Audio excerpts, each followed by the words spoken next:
बाबा साहिब भीमराव अंबेडकर की पुण्यतिथि के अवसर पर भाजपा प्रदेश अध्यक्ष सम्राट चौधरी, नेता प्रतिपक्ष विजय सिन्हा ने भीमराव अंबेडकर की मूर्ति पर पुष्प अर्पित किया। मौके पर सम्राट चौधरी ने कहा कि संविधान बनाने वाले भीमराव अंबेडकर पर बीजेपी चलती है और उनके सपने को देश के प्रधानमंत्री नरेंद्र मोदी उन सपनों को पूरा कर रहे हैं। भीमराव अंबेडकर ने 370 को संविधान में नहीं डाला था और कांग्रेस की सरकार ने उसको जबरदस्ती डलवाया था और कल इसी के स्तर पर संविधान की रचना करने वाले बाबा साहिब को हम लोग याद करेंगे। वहीं मुख्यमंत्री नीतीश कुमार की तबीयत खराब होने पर कहा कि उनको आराम करना चाहिए। बाबा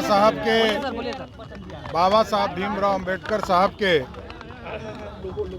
पुण्यतिथि के अवसर पर हम लोगों ने आज बाबा साहब अंबेडकर साहब को याद किया और उन्होंने जो इस भारत के संविधान को बनाने का काम किया, संविधान की संरचना की, और कल इसी के स्तर पर हम लोगों ने अंबेडकर संगमम का कार्यक्रम कल पटना मिलर स्कूल मैदान में हम लोगों ने आयोजित किया है और अंबेडकर साहब को नमन करेंगे जिसने इस भारत को श्रेष्ठ बनाने के लिए एक शुरुआत जो किया था इस देश के लिए, उसको आगे बढ़ाने का काम देश के यशस्वी प्रधानमंत्री नरेंद्र मोदी जी कर रहे हैं। और जो उन्होंने 370 को नहीं डाला था और 370 धारा को और 35A को जिस तरह कांग्रेस पार्टी के लोगों ने इंटरप्रेट करके इसको आज़ादी के बाद डालने का काम किया, उस सपने को भी साकार करने का काम इस देश के यशस्वी प्रधानमंत्री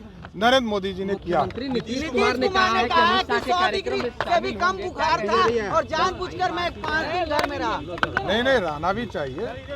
हम लोग तो कहते ही हैं कि नीतीश बाबू बुजुर्ग हैं, बिहार के मुख्यमंत्री हैं, उनको आराम भी करना चाहिए। बीमार थे तो हमारे आराम ही करना चाहिए। हम लोगों ने कब कहा कि बीमारी में जाके काम कीजिए? बीमार हो हैं तो काम करना, आप आराम कीजिए।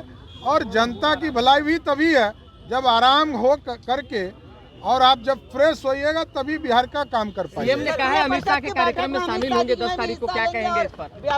वो देखिए, सरकारी कार्यक्रम है, सरकारी कार्यक्रम में क्षेत्रीय बैठक होती है। उस बैठक में आदरणीय गृह मंत्री जी आ रहे हैं, आदरणीय मुख्यमंत्री जी मुख्य गृह मंत्री के तौर पर जरूर सम्मिलित होंगे। उन्होंने कहा है पीएम उम्मीदवार के रेस में हम नहीं है, उन्होंने कहा है। अरे बना कौन रहा है? किसी ने बनाया है क्या? नीतीश बाबू को बनाया कहाँ किसी ने? बनाता तब तो जानते ना। जनता दल यूनाइटेड को भी हिम्मत नहीं है कि वो बोले कि हमारे पीएम उम्मीदवार नीतीश कुमार हैं।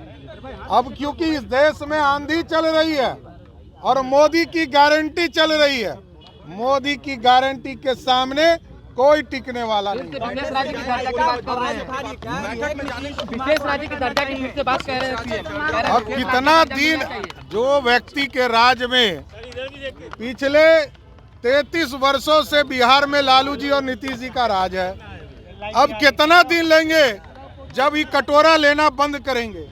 बिहार के मुख्यमंत्री जी को बताना चाहिए, जब वो विरोध में जाते हैं तब उनको विशेष राज्य का दर्जा याद आता है। गौरतलब है कि बीते कुछ दिनों से सीएम नीतीश कुमार की तबीयत खराब चल रही है, लेकिन इसके बावजूद भी उन्होंने कैबिनेट की बैठक की। पटना से संजीव कुमार, पंजाब केसरी टीवी।